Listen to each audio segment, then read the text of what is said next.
안녕하십니까. 원주권 뉴스입니다. 농림축산식품부는 조합장 선거 과정에서 제기된 각종 문제에 대한 제도 개선에 나서기로 했습니다. 농림축산식품부는 과도하게 제한하는 선거운동 방법 완화와 조합원들의 알 권리 확대를 위해 공공단체 등 위탁 선거에 관한 법률 개정을 적극 추진하겠다고 밝혔습니다. 또 무자격 조합원 문제에 대해서는 합동 점검을 강화하고 무자격자 정리와 조합원 확인 방법 명확화 등의 제도 개선을 추진할 계획입니다. 원주시가 포스코 건설과 중앙공원 아파트 신축 공사에 지역 업체를 참여하게 하는 협약을 체결했습니다. 이번 협약을 통해 4개 단지 2,656세대 규모의 아파트 총 공사비 4,588억 원 가운데 30%가 넘는 1,383억 원을 지역 업체가 맡게 됩니다. 건설 자재와 시공, 장비 등의 분야에 참여해 지역 경제 활성화는 물론 기술 발전에도 도움이 될 전망입니다. 지난 2014년 이후 아파트 건설의 지역업체 참여 규모는 31건, 9,600억 원에 달합니다. 원주 소비자 시민 모임이 에너지 절약 협약식을 열고 오는 10월까지 마을 공동체 에너지 절약 운동에 들어갑니다. 절약 운동에는 반곡동 LH 아파트 1개 단지 935개 가구가 참여해 지난해 대비 전기 사용량 10% 절감을 목표로 합니다. 이를 위해 전기 사용량을 모니터링하고 절전량을 분석해 상위 50세대에는 에너지 절약 상품을 제공하는 등 장려책을 실시합니다. 강원도 어린이집 연합회는 보육비용 현실화와 보육교직원 권익 보장을 촉구했습니다.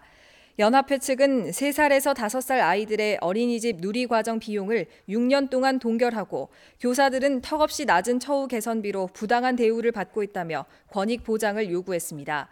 또 영유아를 제대로 기르고 가르칠 수 있는 표준 보육 비용을 산출해 100% 지원해야 한다며 최저임금 인상 등 물가 상승분을 반영해 보육료를 산정하는 것은 국가 책임제 보육의 시작이라고 주장했습니다. 횡성군이 학생들의 간접 흡연을 막기 위해 학교 통학로의 금연거리 지정을 추진합니다. 이번에 추진되는 금연거리는 횡성초등학교 정문에서 횡성군청 방향으로 300m 구간과 횡성중고등학교 정문에서 한전 가는 방향 350m 구간으로 2곳입니다. 이를 위해 오는 20일과 21일 학교 주변 등에서 주민 찬반 의견 조사를 실시하며 금연거리 지정 시 3개월의 홍보 기간을 거쳐 흡연자에게 과태료를 부과할 계획입니다. 도내 사업장에서 발생한 화재와 폭발 등 화학사고 대부분이 유해가스가 원인인 것으로 나타났습니다. 원주지방환경청에 따르면 지난 2015년부터 최근까지 관내 사업장에서 발생한 42건의 화재, 화학사고 가운데 45%에 달하는 19건이 작업 공간에 머물고 있는 유해가스가 불꽃을 만나 발생한 것으로 나타났습니다. 환경청은 오는 11월까지 근로자 30인 미만의 영세 사업장 등 30곳의 작업장 유해가스 농도를 조사하고 개선 방안을 제시하는 오염도 조사를 실시할 계획입니다. 강원 언론학회 춘계학술대회가 오늘 가톨릭 관동대학교에서 열렸습니다. 5G 상용화 시대 강원 언론산업과 지역사회의 발전 방안이라는 주제로 마련된 이번 세미나에서는 언론 환경 변화에 따른 지역 언론사들의 역할과 발전 방안에 대한 다양한 의견이 제시됐습니다.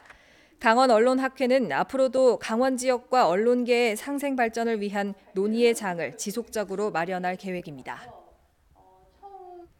뉴스를 마칩니다. 고맙습니다.